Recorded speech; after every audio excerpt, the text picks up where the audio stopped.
The NFL is one of the most important leagues in the world, drawing millions of fans and enthusiasts each year.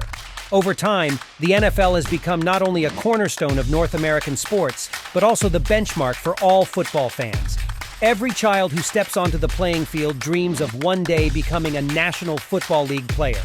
The pinnacle of the sports season comes at the game that puts the title on the line, the Super Bowl, an event that alone draws an average of more than 100 million viewers from around the world.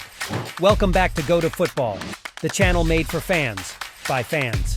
In this video, we will talk about how the NFL was born, its origins, and how it has evolved to become one of the most exciting leagues and sports of all time, with a history that spans over a century.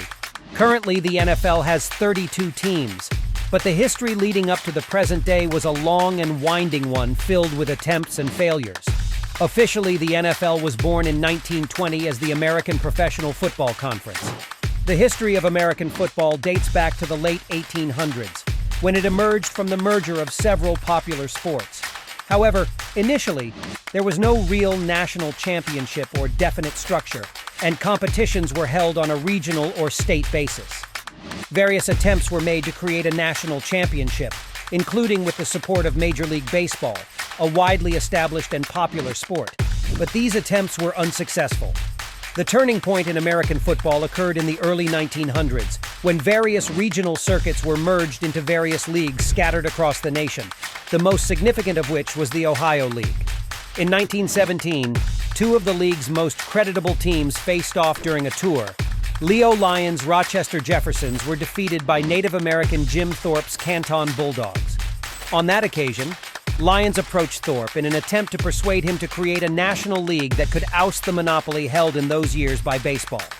However, all attempts to create a single league failed, this time because of the entry of the U.S. into First World War. The following years were pivotal in the birth of the NFL. In 1918, the Great Lakes Navy Blue Jackets football team, which included future Hall of Famers Patty Driscoll, George Halas, and Jimmy Conzelman, competed against college football teams despite some of them being professional players. This helped spread the sport across the nation.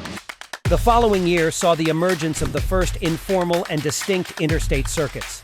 One circuit formed around the East Coast, including New York City, New Jersey, and Philadelphia, while another was centered in the Midwest region, encompassing Illinois, Indiana, Minnesota, Wisconsin, Ohio, and New York State.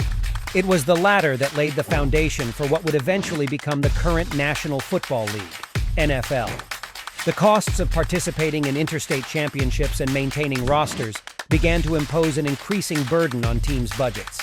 They also found themselves embroiled in fierce competition to secure the best talent. These factors prompted various proprietors to consider creating a single national league. They believed it would help regulate these situations, not only fostering the sport's growth and development, but also creating a system for equitable talent distribution, making the league healthier and more competitive. In 1920, the first National Football League was formed at the Hupmobile dealership in Canton, Ohio. Originally called the American Professional Football Conference, it would become the National Football League, NFL, in 1922.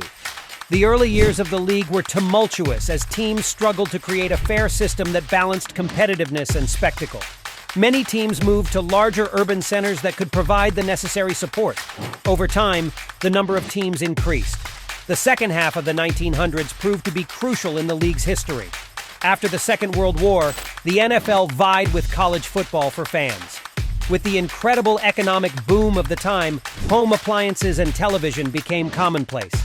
Television proved to be the NFL's best ally, helping the league to reach an even larger audience and find greater success with the public.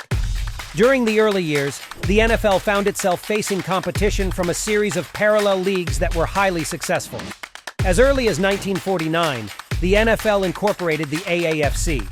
However, in 1960, a serious competitor emerged in the form of the American Football League, AFL, which threatened the NFL's dominance. In 1970, an agreement was finally reached to merge the two leagues, and this union forever changed the structure of the NFL. The new-look NFL had two conferences and culminated in the Super Bowl, which became the game of the year. The league adopted many of the AFL's innovations, including on-field stopwatches, names on players' jerseys, recruiting at small colleges, sharing of television revenue and gate receipts, the establishment of Southern franchises, and more open offensive rules. Between the 80s and 90s, the NFL solidified its position as a benchmark in U.S. sports and beyond, becoming the standard for football fans worldwide. Many iconic athletes, including Jim Brown, Joe Montana, Jerry Rice, Walter Payton, Tom Brady, and Barry Sanders, have played in the NFL. Despite its long and winding history, the NFL remains the premier destination for football lovers worldwide, bringing fans together under its logo, united by a shared love of the sport, because football is family. If you enjoyed the video, please give it a thumbs up and share your thoughts in the comments section below. And if you're also a football fan who believes that football is family, we invite you to join our community and become a part of our football-loving family.